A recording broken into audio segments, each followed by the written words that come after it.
Welcome to the podcast, another session today of Neurodiversity with Theo Smith and friends.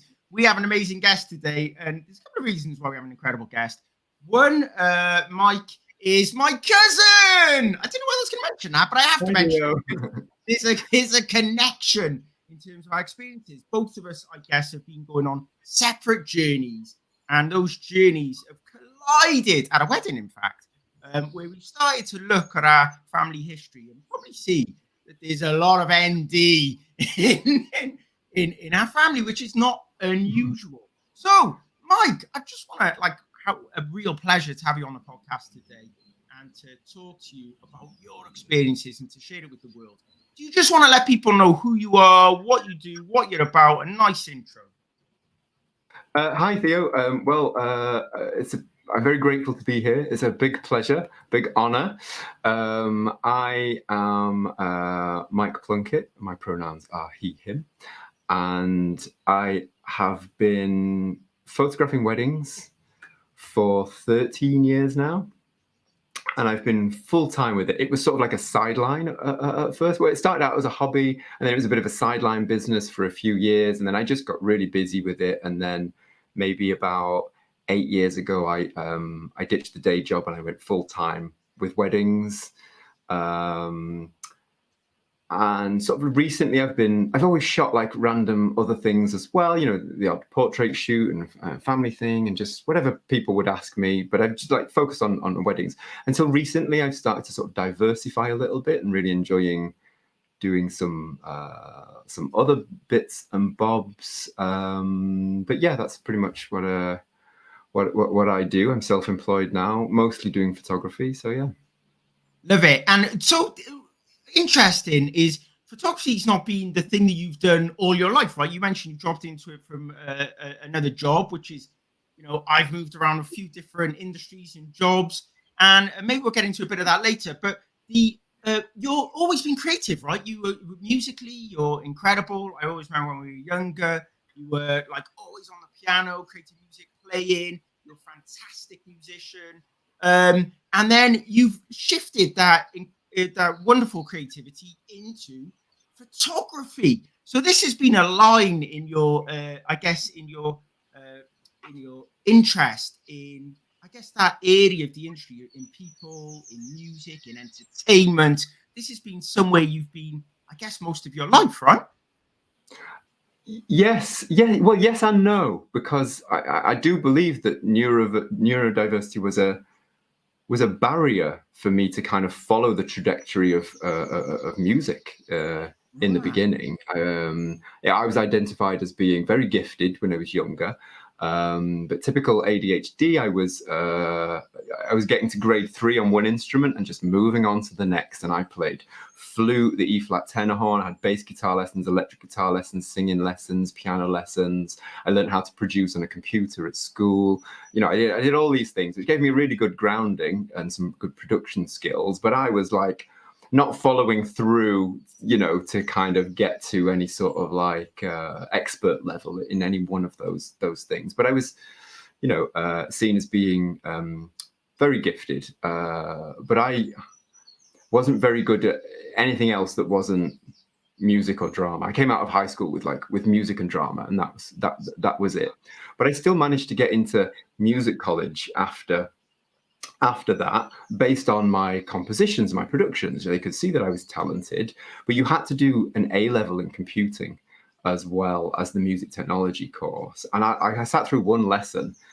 I was like so overwhelmed. And back then I didn't know how to ask for help. I didn't, you know, I came out of school just thinking I was completely stupid, you know, for having not done my English and maths and such like.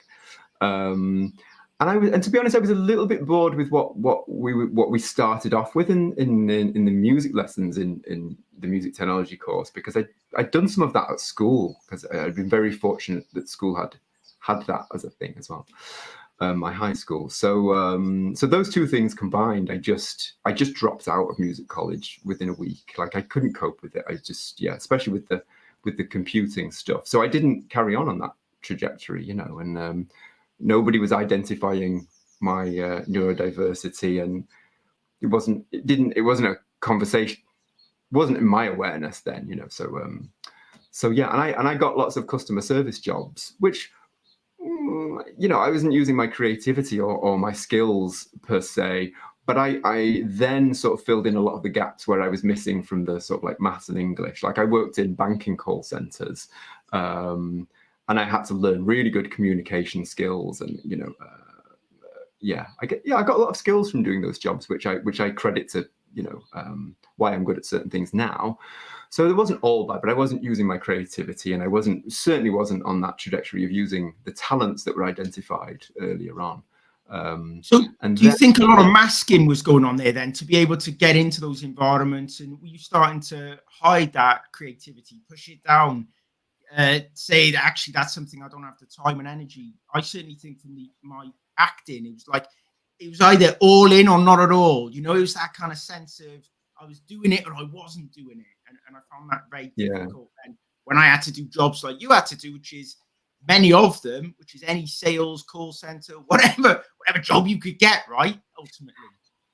Yeah, and I hated them. I absolutely hated them. They weren't me. I found them super exhausted. I was totally masking. I wasn't really being myself in those jobs at all.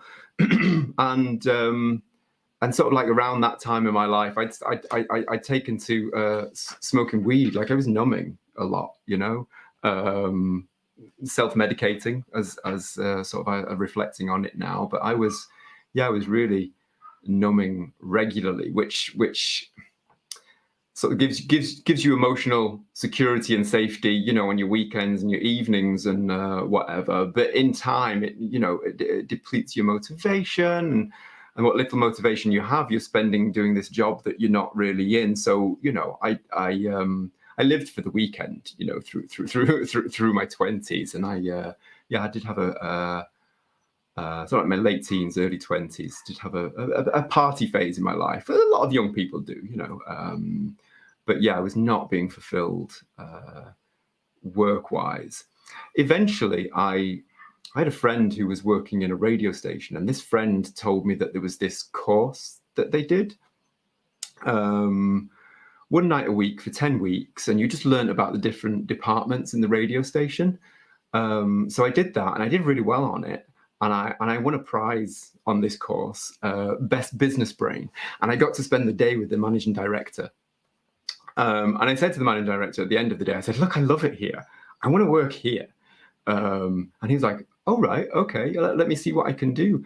And he went away and he got me government funding to do a BTEC in radio production for the next 3 months. And they gave me a wage.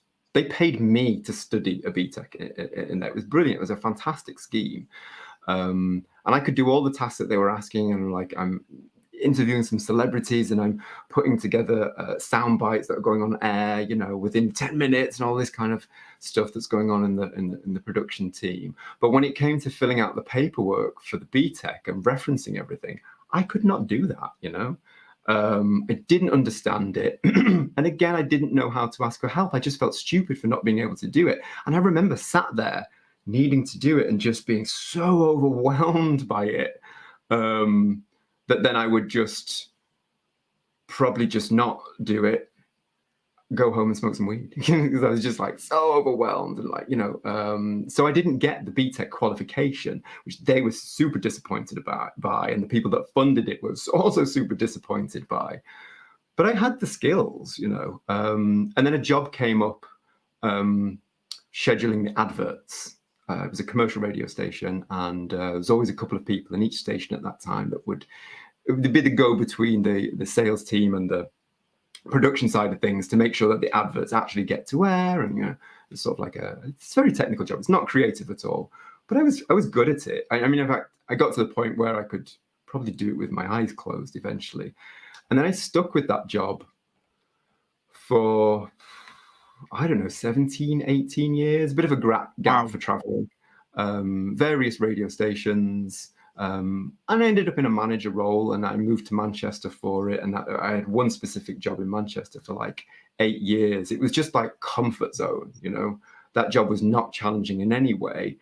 And I was really good at it, but ADHD was meaning that I was dropping the ball regularly because you're not being as thorough, because I'm not interested in it, because I'm so bored by it. And not knowing at the time, right? So this is what we'll get onto soon. But all of these experiences are kind of, you didn't understand what was going on in the brain. You didn't understand the impact that drugs were having. I know they can have a negative impact, whatever, but specifically thinking about motivation. I know that weed, for example, used to have a big impact on my sense of self, on depression, and on starting to think not nice thoughts, starting to go into the spiral of really negative, disruptive thoughts about anything and everything, even like bills or anything.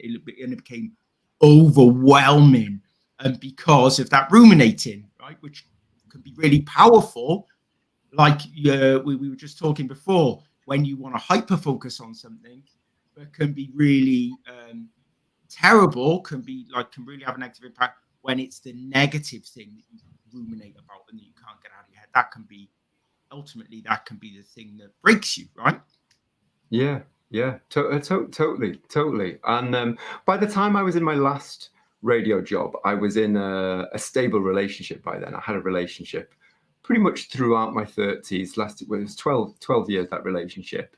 And I didn't smoke any weed or really do any drugs during that time because I was sort of like reflecting on it now, that it was quite a codependent relationship. We were super close in each other's pockets and whatever, but that sort of like fed into what I needed in terms of what I was getting from the weed, and where sort of like my addictive energy was going. It went into the relationship, it gave me stability for quite a long time. So I did have this period through my 30s that was without the weed and whatnot. But I never fully dealt with it. I just went from that to the relationship. When the relationship ended, that came back.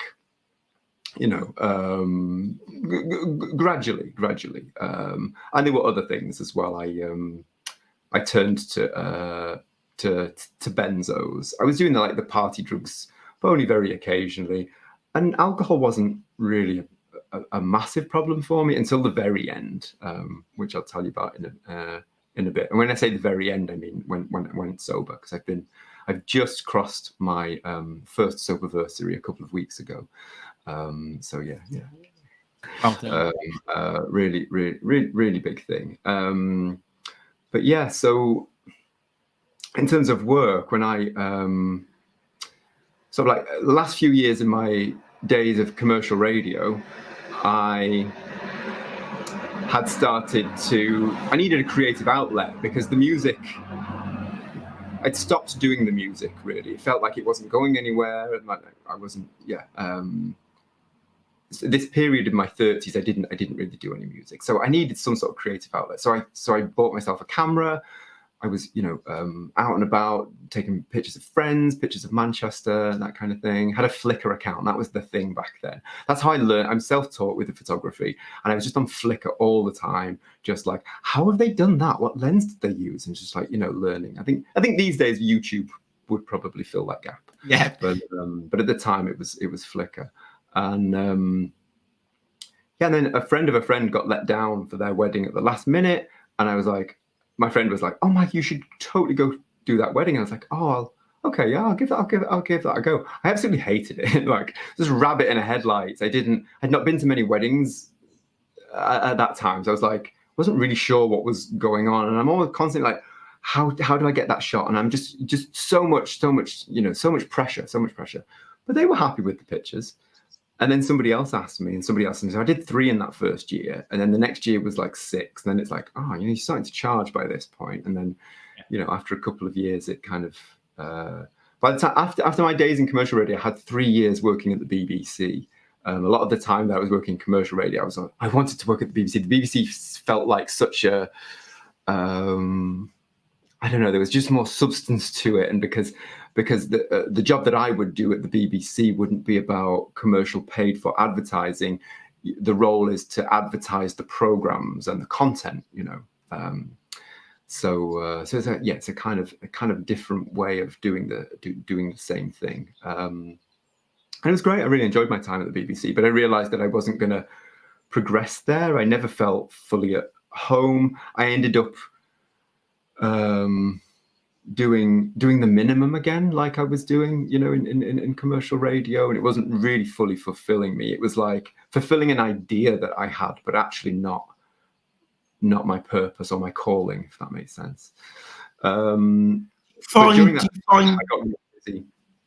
Sorry, I was just going to say, do you find that is part of the challenge, is sometimes not knowing the direction to go in, and therefore following some things through and just going, it's not what I thought it would be. Actually, it doesn't. At that time, again, you still don't know. So it's my brain just isn't fitting in again. Why? I can't quite figure it out. I enjoy this bit, but that bit, I keep dropping the ball again. The ADHD brain is constantly trying to. But you're just thinking about everything, right? Everything's. You're trying to make sense of it in terms of the head, and I think you can easily forget about what's in the heart. And sort of like I'm getting there now. I think it's been a long road, and I'm very grateful for the experience I've got, you know. But yeah, the BBC was a great experience, but it didn't. Yeah, it wasn't fulfilling in how I thought it would be, you know. And then I switched to doing weddings full time, because I was doing like 25 weddings a year at the same time as working at the BBC. It was like working for 2 full-time jobs, which was good because it meant I had all pro equipment all paid for, you know, and the work was lined up for me. And the good thing about wedding photography as well is generally you're booked up fairly far in advance, you know. So I knew that the work was there when I finally gave up the day job. It went really well for me and until the pandemic, until my relationship split and the pandemic. They were actually a couple of years apart, but it feels like a defined period in my life when the divorce happened, because at that point I stopped being able to do my marketing and my admin work for the photography. I'd been doing it several years by that point. So you get to that point of like, I'm not driven by, you know, excitement anymore, you know, to do this. It's just normal work. I just need to be posting to Instagram all the time. It's like my photography had sort of like got better and better and better, but then it sort of like plateaued around that time as well. So it's like, I'm not really excited about sharing my work anymore. I still enjoyed the weddings, and the good thing about being ADHD and doing a job like that is weddings are adrenaline fueled, and adrenaline makes up for what we're lacking, you know. And it's so super common. I have so many wedding photographer friends who were all ND as well, you know, in one way or another. And you know, weddings, being self-employed suits being a lot of ND people. And the ones that are generally, and it's most of us, you know, that are creative as well. It's like you get to do something a little bit creative as well, and it's generally something that's self-taught. You know, we don't have bosses. You know, we just deal with happy couples. You know, so it's a completely different vibe as well. But yeah, so that kind of, and then when the relationship ended, I thought, oh, I'm going to give weed another go, you know, because I kind of enjoyed having that in my life, whatever. And for the most part, I was managing to keep it, you know, to the weekends or just, you know, occasional use. But I didn't really have direction post divorce, you know, and I'm smoking weed here and there as well. It's just my life didn't feel like, yeah, and I don't think I was dealing with my emotional side very well at all. I had a little bit of counselling that made me feel a bit better, kind of a short period of counselling around that time, but I stopped as soon as I felt better. And I've always been someone that's managed to, between the divorce and the pandemic, I'd actually stopped weed a couple of times. Like I'd realised, oh, it's creeping up, and I need to stop again. It's this kind of like constant cycle of doing something. And once you feel better, you stop it for a bit. I feel better. Oh, I'm going to give moderation another go. And you start the cycle again, you know? And I didn't really have, my mental health wasn't too bad. But anyway, cut to the pandemic. I've got my own house now, and I loved the first 3 months. I did a self-portrait photography project in the first 3 months. That Yeah, really, which you shared on social media, which was great, right? You would, and see, this is the thing and this is what we struggle with from outside looking in. There's a lot of creativity going on there, and like doing something that is completely different to what anybody else is doing, and sharing some experiences. And yeah, so the type of work. I mean, we'll share a link if we can, Mike, if and so that people can go and look at it, right? Because they can then see it for themselves. But it's this brilliant creative work that's going on whilst you're locked down, right? Whilst you can't go out, you're utilizing that time, and probably whilst there's no work going on as well. yeah, it was brilliant. It was brilliant. I absolutely loved it. I think all those social pressures being taken away really helped me to focus on doing something creative, and I loved it. It was really great, and it really pushed on my photography as well, because I was using studio lights in my house to sort of like light all the work as well. So it really kind of gave me some more skills. I got it into 6 or 7 different magazine shops, and I had a proper publisher interested in taking it on as well. And that actually fell through because they'd seen that I'd self-published it with a few shops, which was a shame. And I never tried. That's sort of my lack of confidence, which has been something that's been ongoing through my life as well. I tried the once, and then it's like, I won't try again. And you hear, success stories don't come from people trying and then just once and then stopping. They generally come from people trying and trying and trying and trying and trying. I'm aware of that. I'm starting to work on that now. But anyway, so I also had some gallery curators that wanted to include me in a sort of like post-pandemic art show with that work as well. And they lost their space because of the pandemic, and they ended up moving on from it. And I never tried approaching anyone else. But there were these things that were going to happen for it. So it was really good creative work that could have gone in a bit of a direction, but it's sort of like my confidence kind of brought me back again. And then the rest of the pandemic was sort of like I worked when weddings happened again in the summers, and you've got all these reschedules. I had a couple of sort of like fairly busy summers, but my finances were not great.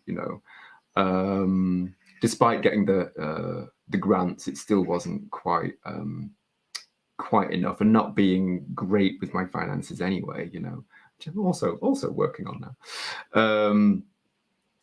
But yeah, and I the weed use went up to daily over the winters, and I had a couple of was it 2021, 21 to 22? Those 2 winters were super dark. I went into full-on recluse mode, just blocking everyone and everything out. I got super depressed. There were lots of suicidal ideation as well. I wasn't reaching out to anybody, helping. The second winter, I started to have physical issues where I couldn't walk properly. I had nerve issues because the body's breaking down from, I'm not feeding myself properly. I'm not, life's having this kind of big, and I'm using benzos from time to time as well. I managed to stop I started counseling in January 2022. And then by March, I'd managed to stop the weed, and I went hyper for a couple of months after that. But it was good hyper, and I was like, I was feeling really good. But emotionally, I was on still a bit of a roller coaster. There were many ups and downs. And then it was last summer, I had a binge on alcohol that was lasted 4 days, and I took a whole tray of painkillers in that time. I relapsed on the weed during that period. I don't fully remember it, but I broke a toe, and I ended up super depressed at the end of it again, and the suicidal ideation. And I was like, oh my God. I'd actually seen a friend who lost a partner to suicide and had been super open about their grief process on social media. And so when I was having those thoughts again, I was like, I can't do that. I was like super aware of the impact of something like that, and that really helped me to kind of like, I've got to sort this out. I've got to make some changes. I've got to do something. And I was talking about it in my therapy, but it's only going to take you so far. And for me, a really big thing was admitting that I had an addiction problem, and I needed to focus on my addiction issues, because there's so much shame attached to that. You know, I put so much blame on myself for everything that I was doing, and feeling like I just created this problem myself, you know. But actually there's so many things leading up to it. There's a more complex story than we can go into today, you know, about where I was emotionally, neurodiversity, you know, my divorce, all those things. It's sort of like that, the thing of feeling like at this point that I'd failed in business as well, which in part was the pandemic, but in part because I'd let things slide since the divorce as well. But again, tied into that is neurodiversity. So many layers to this story. So many, you know, it's quite complex. But I got to admitting that I was an addict, and I made that the focus in my therapy for a while. I bought a workbook on Amazon, addiction recovery workbook that gets you, you know, you fill out all these sort of like exercises. So basically I'm doing at home what you might do in a 12-step program, because I knew that the 12-step program wasn't for me. I'd read some books about it. I was like, that's not for me. It's not for me.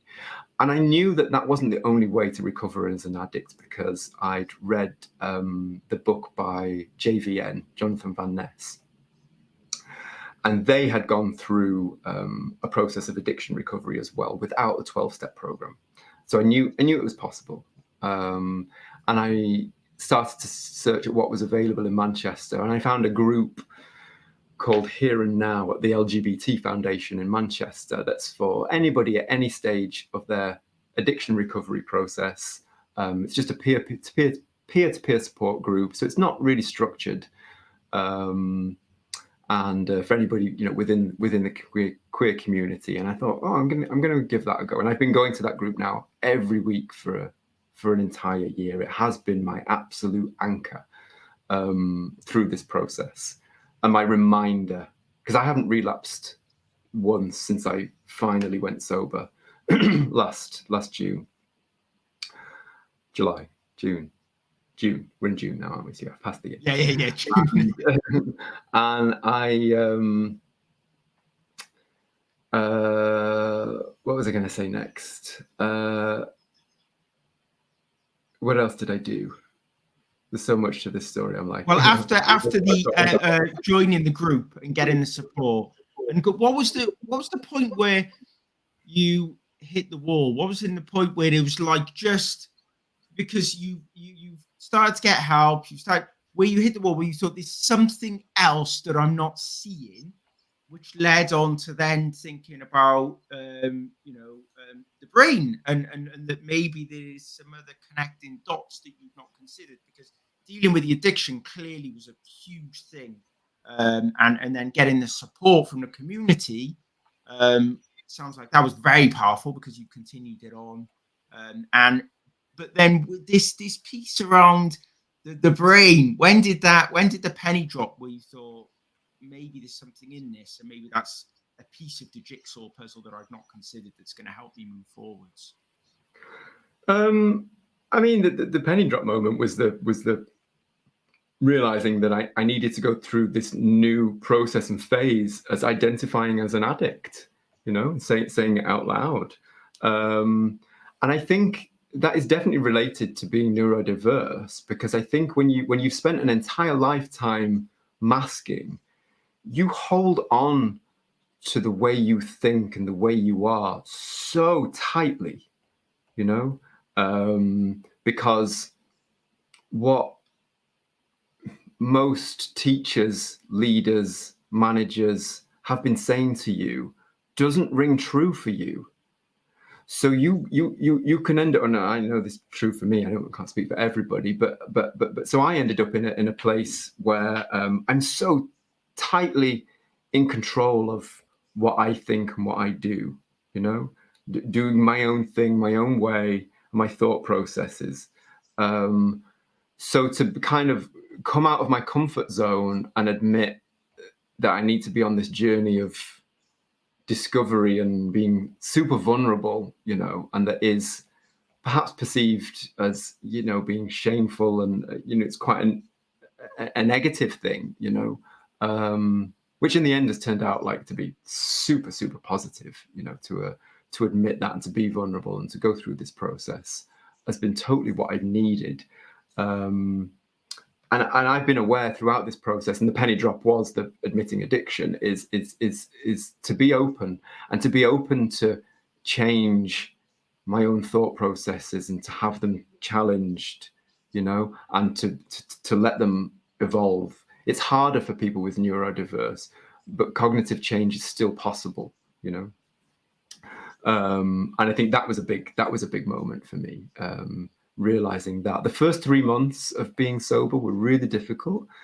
And after I gave up the weed, drinking, the benzos that I was using, all the energy went into sugar. And I was drinking 1 liter to 2 liters of orange juice a day. Like my evenings I was surrounded by family sharing bags of Cadbury's, you know, and I was always quite bad with the sugar anyway. This wasn't new. But I felt like all that energy is just now going into this. So I ended up giving up sugar.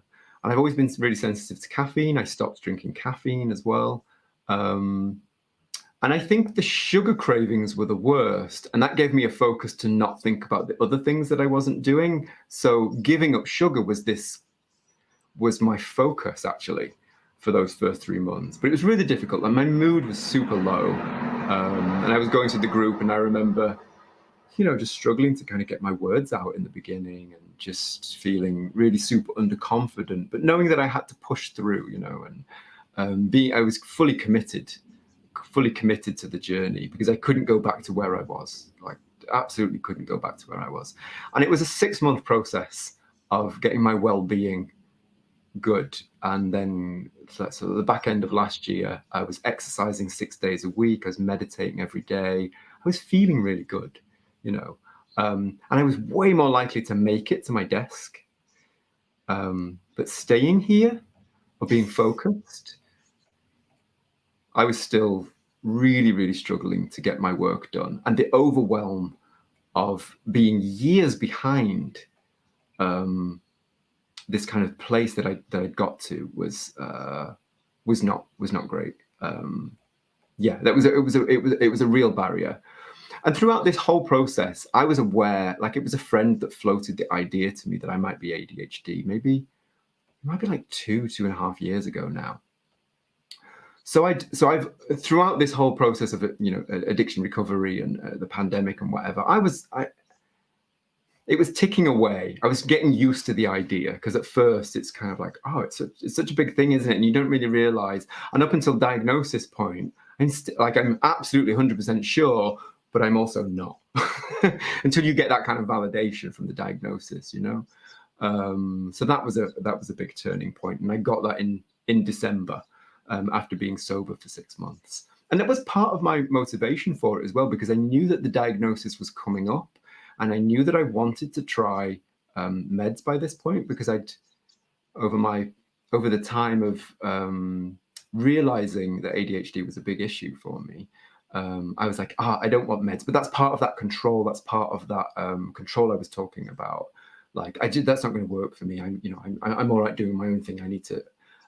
I just need to do this other one thing, and then everything's going to be okay. That's sort of like a really common sort of mentality that was going on for me. And it was sort of like, you know, once I'm sober for a period, my focus is all going to be perfect, and you know, it's good. And I realized that wasn't the case. And once I realized that, after being sober a while, I was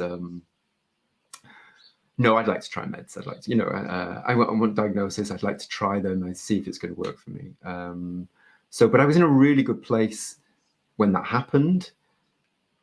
and it was my focus to be, because I knew it was going to be more beneficial. Like I knew when I was smoking the weed that I couldn't be on meds because it was just going to be, it wasn't going to work. I knew it wasn't going to work, you know, or it worked very well anyway. Maybe it works for some people, but yeah. So then I started meds in January, and it's been life-changing for me, because it's just pushed me past that point of overwhelm where I can just get on with things. It's just given me that extra 10-20% in confidence that means I can follow through on things. Now I can push through. It's still uncomfortable. It's still doing things out of my comfort zone, but like the meds have just helped me, just, you know, kind of hunker down on what I need to do. And I've now since turned my business completely around. So I completely redid my website, my brochure, got some adverts running, got totally focused on it. And bookings are flowing again now, you know, and sort of like I've got really busy autumn coming up, and I've got loads of bookings already for next year, which is really, really good. And I think since being focused, other work has been coming my way, all sorts of little interesting things that are non-wedding related, because I'm just so much more engaged, you know, than I ever was. Ready to receive it. Yeah, it's more like pre-diagnosis, pre-meds, I was taking things to 60-70% of my potential, and now I'm like 99%. There's always a bit more, maybe 95%. There's always a bit more you can do. So I'm like, I'm not going to say 100, but like I'm taking things a lot further, and I'm realizing my potential. All the things that I've learned over the years by going to wedding photographer conferences, that all these things that I learned that I just wasn't implementing because I didn't have the focus to do it, you know.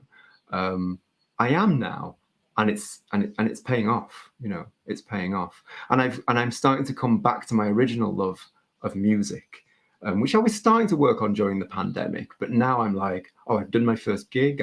I'm finishing tracks now. You know, and that's my focus. That's my future focus now. So I'm going to continue doing photography. I mean, indefinitely, because that's how I make my living, and I'm engaged in it again now. I enjoy those smaller things now, because it's making a difference to me. But I'm also now starting to formulate a future plan. Sorry, I've been talking. What's interesting? Yeah, no.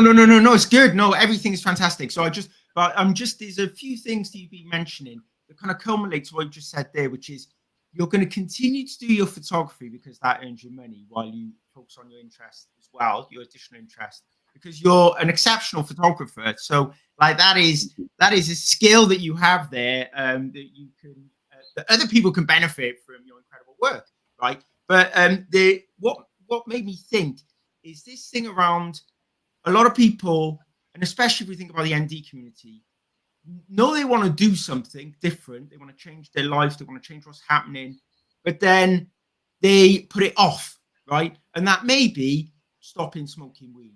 That may be leaving the BBC to do photography, or leaving photography to do music, or whatever it may be. I don't know.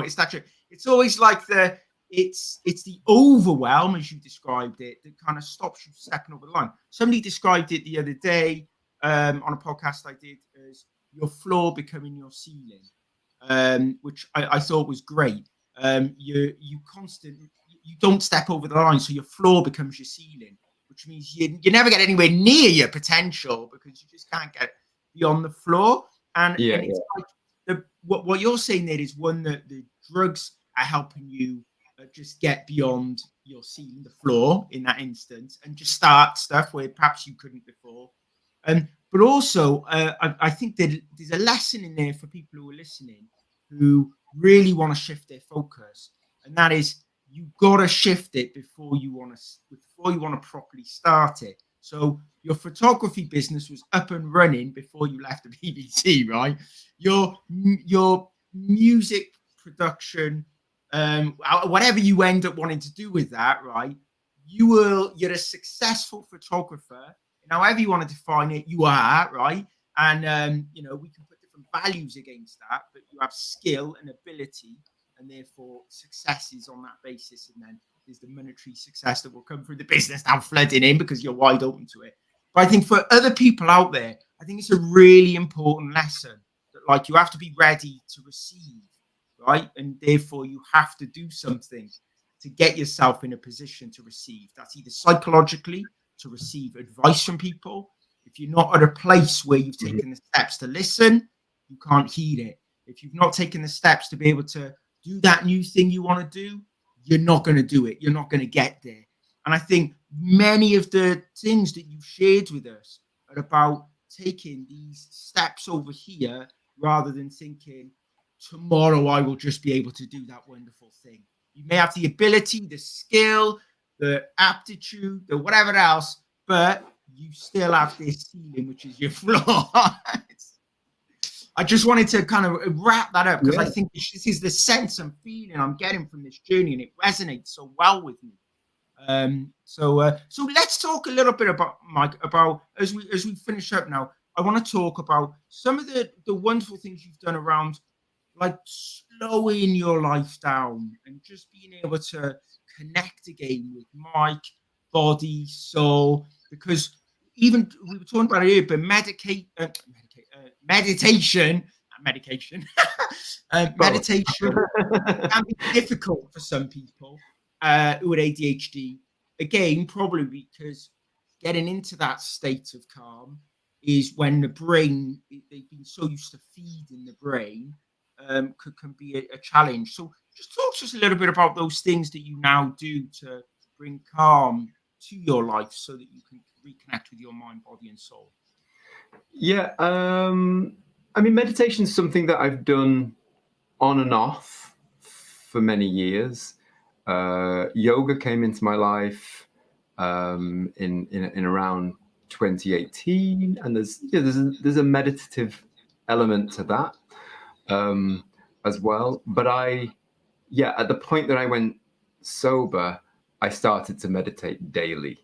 At that point, it became part of my routine. And I don't think I've ever found it easy. And back then, I didn't find it easy, but I found it rewarding, comforting, beneficial. My whole practice that I've just kind of like made up myself, really. I have a bit of a routine, and I will sit cross-legged on a cushion because I don't have very good flexibility. So the spine is up straight. This is apparently very good for your energy. And I've got a playlist of calming drone-like sounds and music on Spotify that I will put on. And I've read about meditation sounds very spiritual, and I think that puts some people off.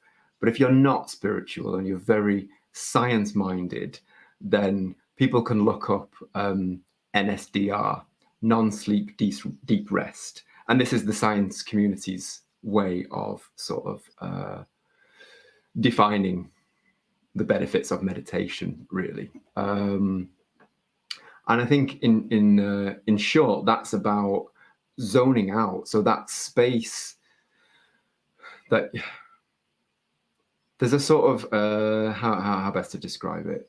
So when you zone out, you got your eyes open and you zone out, and all of a sudden you've got your entire peripheral vision in focus.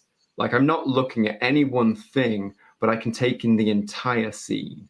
And that's like sort of like a visual state that we go into when you zone out. You're not looking at anything specific, but I'm aware of what's over here and over here.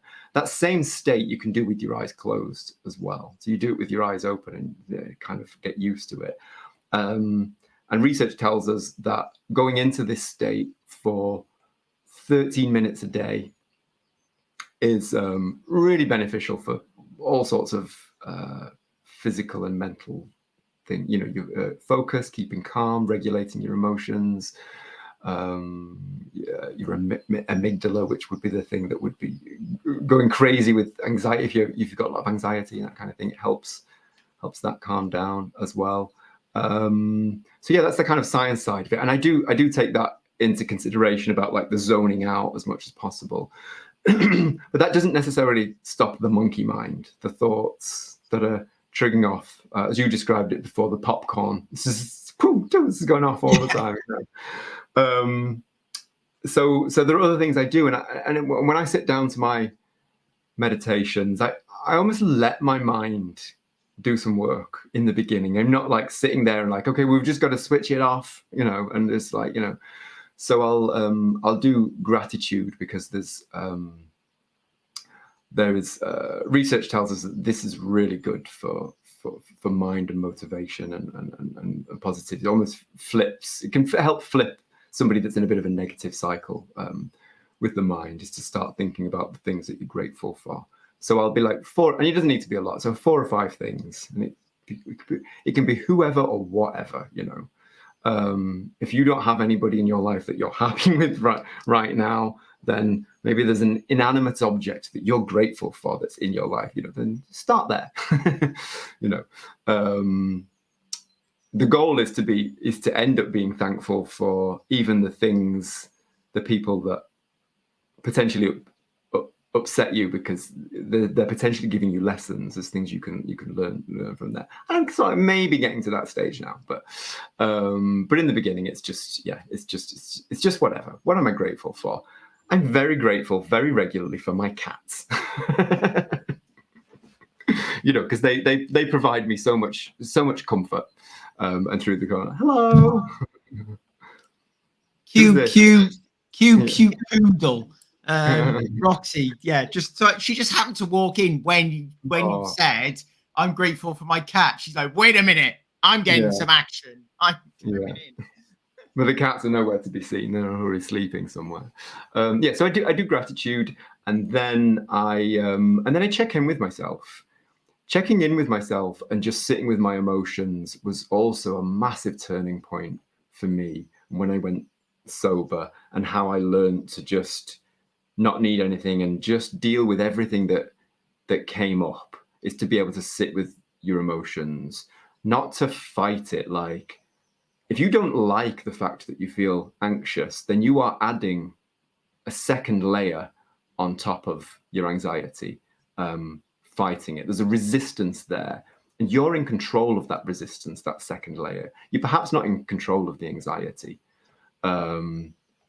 but you can bring it back down to just be the anxiety, and not the active resistance to the anxiety, or whatever the emotion is, by just accepting it. So yeah, that's been a big thing. And what I was learning through with that addiction recovery workbook, and what I've brought into the counselling, comes up in the support group a lot as well.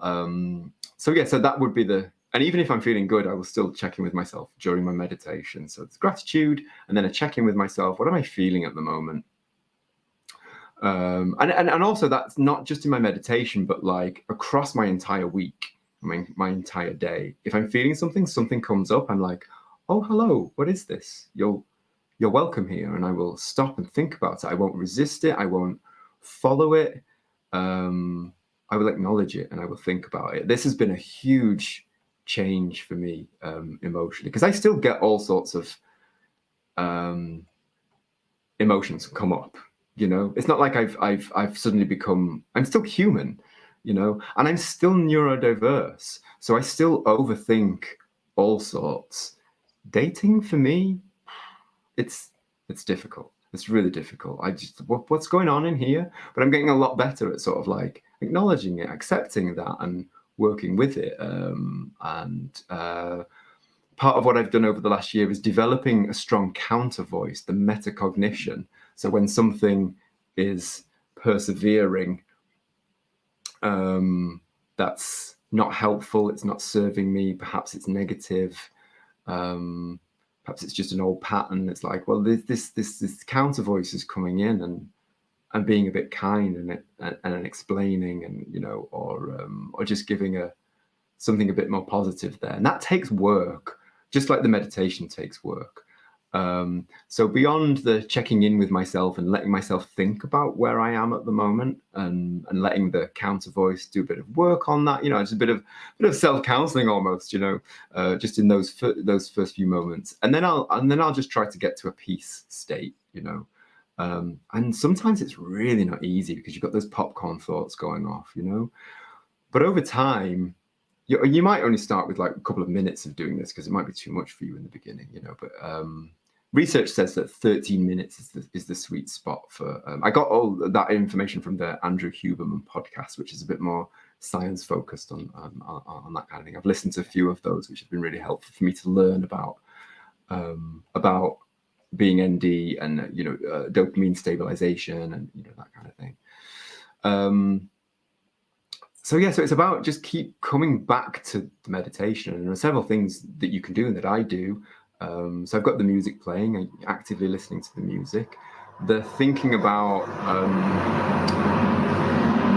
the body and how it feels. So you know, I can feel my toes. I'm like, I imagine what do my ankles feel like? You know, I'm sort of like just being aware of being in the body. What are the sounds in the room, and just being present. And then some thoughts will come up and you'll be like, okay, well, come back to the room and, you know, just be in the here and now, and just be in a state of peace, or if it's not peace, perhaps you're feeling the anxiety or whatever emotion it is, just come back to that and just feel it. Don't follow it, just come back to it, and the thoughts, and come back to it. It's just constantly come back, and over time you get better at this, and those periods in between the thoughts will get longer, you know.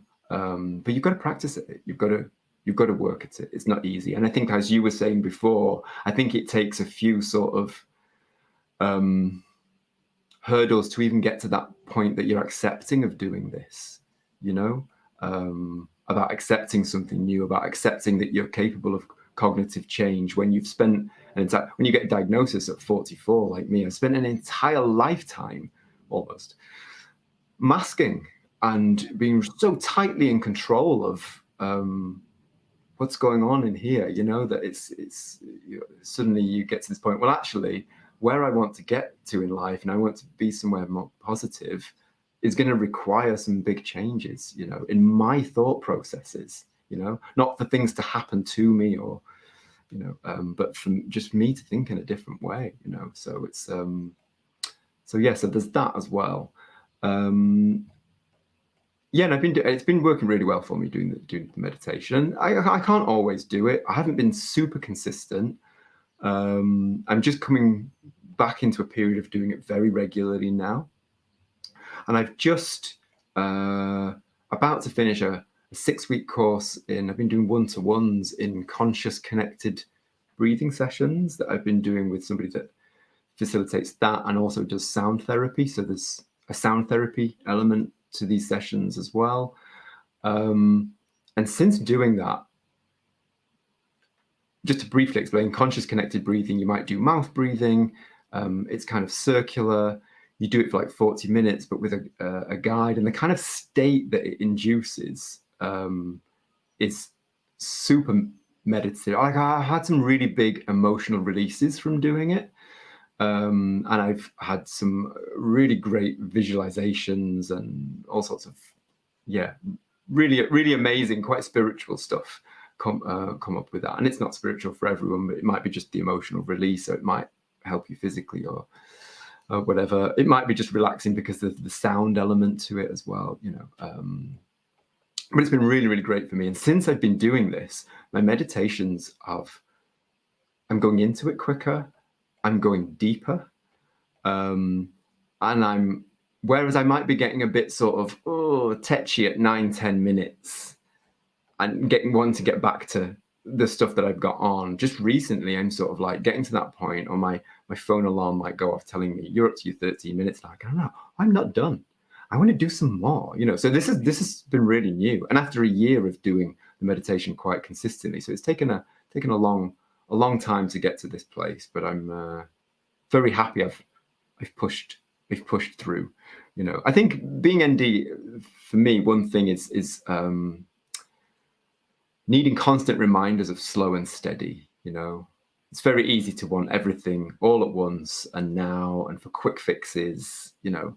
But actually a lot of things really take time, you know. Rebuilding an entire life from the point of just where I was, the really terrible places that I was, to rebuild to where I am now, being really good. It's a journey. It's a journey. It's taken a long time. You can only change one little thing at a time. You have to break it down to be a lot slower, and to accept that it's just little steps towards the goal. And meditation helps me. And to go back to your original question, because it was like, how have you managed to slow down? Meditation has been one thing, because I actually feel like my life is there's a lot going on at the moment. Like, I've been super busy. There's been loads going on, but I am taking the time to sit and do the meditation still, and take days off, because my first few months of the meds as well, I think my first month I worked 7 days a week, 12 hours a day on my laptop, because I was just like, it was such a novelty, and I had so much to catch up on, so much business work to do, that I went crazy, and I completely burnt out and got sick. So now I'm like, I have to take days off, and with the kind of work schedule I have, it's just when I feel like it, Mike, so yeah. Well, thank you for sharing that. And I mean, it's really powerful and impactful, and I think the journey will be really interesting and resonate with so many people for a wide variety of different reasons. And I think finding the mechanisms to be able to help you progress and move forwards, deal with some of the trauma that comes from all areas of life, but specifically, I guess, some of the realization. I think it connects with a lot of people, that you feel like you've missed out on something, or that something didn't happen as quickly as it could have, or all these things that you're mentioning, that there's a whole journey that you need to go through there. So finding and sharing these ways that you've been able to deal with that and like get over that next step, I think has been really useful, and the level of honesty that you've broken it down with has been brilliant. So I very much appreciate that. Mike, if people want to find you, if they want to get you involved in doing some photography work, because I know your breadth of skills and experience in that space is pretty wide. So if they've got a creative piece of work, I'm sure you get involved in that way. And just if they just want to connect and stay close to you, Mike, and follow your work, what should they do? Where should they go? My wedding photography is mikeplunketphotography.com, and Mike Plunkett Photography on Instagram. And then you will find me on Facebook, Instagram, LinkedIn as This Is Mikey P, which is where I share everything non-wedding. So some of the more creative shoots, and I've shot interesting. I did a portrait campaign in Cardiff, around Cardiff Pride recently, and I shot a men's retreat, and I did some photos for a DJ, and all sorts of random things. That's all on This Is Mikey P. My start of my music journey is probably going to be shared on that side of things as well. So yeah, there's the two sort of like main things that I do. Brilliant. And I'm going to share those links. I'll get them off you, Mike, and we'll include them in the description of the podcast. And also I'll put a link in for LinkedIn as well, because a lot of people in that community are on LinkedIn, and they can follow you. And I advise you to go and follow Mike and the wonderful work he does. Mike, brilliant to have you on today. Love it. Thanks so much for sharing your story. Thank you so much, Theo. It's been an absolute pleasure and honor. So, and yeah, if my story helps someone, that'd be amazing. It will do. Thanks, it Theo. will do. 100%. Thank you so much.